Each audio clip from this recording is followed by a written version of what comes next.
Hello and welcome back to the Beyond Wrestling and to another edition of Smackdown Out of 10. 1 week after a vicious beatdown at the hands of Jey Uso and Sikoa, John Cena returned to the show intent on revenge without having any backup. Did it stay that way or did someone support him? That was a big question leading into this week's Smackdown. But we started things off with Heyman, Jimmy and Sikoa and kicking off the show in which they teased John Cena that he was having transportation issues but it was actually staged. The promo segued into a match between Usos and the OC's Collins, and it was a one-sided squash match that highlighted Uso against someone who's primarily tag specialist. The biggest takeaway was not the match, but the actions of Uso, who continued to act as if he was bigger than Heyman Sikoa, the leader in the absence of Roman Reigns, only to have been SmackDown by Mia Yim. This was two instances that helped assign a character at the point, while also setting up a major angle in the show involving Cena. The booking trope is rarely a favourite, but it's a trademark of WWE and what it is at this point.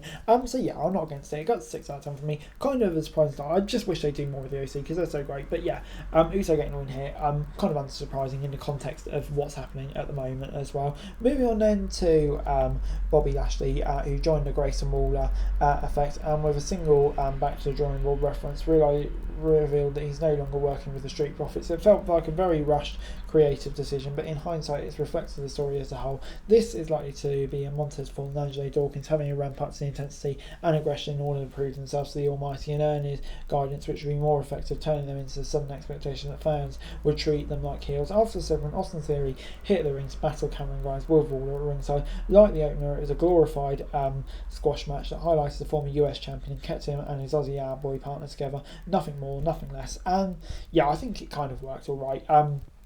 So yeah, I'll give it a 6 out of 10. But yeah, kind of wanted a bit more from this segment. Before it's time for Rey Mysterio versus Santos Escobar. Yeah, this was a great match that saw the elder get the better of his younger, faster prodigy. A post-match beatdown by the Street Profits drew the approval of Bobby Lashley in the latest Rush chapter of the story. You have seen tonight is legitimately 2 or 3 weeks worth of creative rolled into 2 quick segments. For what it's worth, the issues of the Lashley and Profit stuff, it was an effective way to bring the two together. Now Mysterio and Escobar will have to put hard things to fight them. A good strong title match that helps kind of elevate the whole ordeal. So yeah, I think for me it kind of makes sense and gets a 7 out of 10. I think the way it's all going to intertwine in the coming weeks, it could definitely be very interesting as well. So yeah, good stuff. Moving on then to Charlotte Flair as she battled Bayley in a clash between 2 of the horsewomen. A competitive match while it lasted, with Flair scoring a pinfall victory over the role model, infuriating heel. Bayley took exception to the Queen jumping in line for a title opportunity. And yeah, Asuka hit the ring to make the save.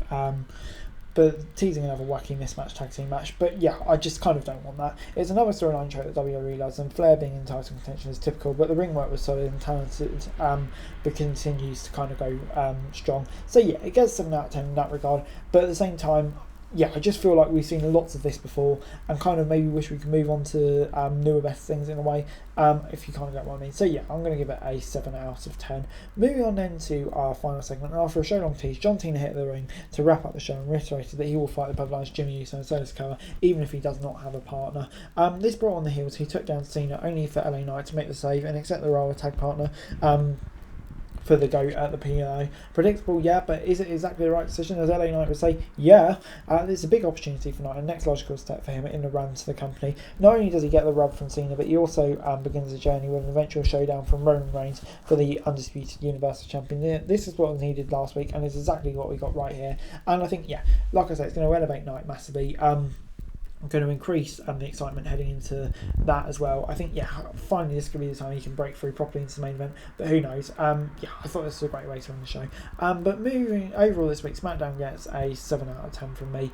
I thought it was a solid show. I thought, yeah, the main event segment, kind of what we all needed to, and yeah, it all made sense for me, and I think moving on, coming into Fastlane, WWE built it nicely, and it's looking like a very intriguing show. But anyway, guys, that's it for video. Thanks so much for watching. Like, subscribe, daily wrestling, and subscribe to the channel, it's greatly appreciated. Thanks so much for watching. Peace.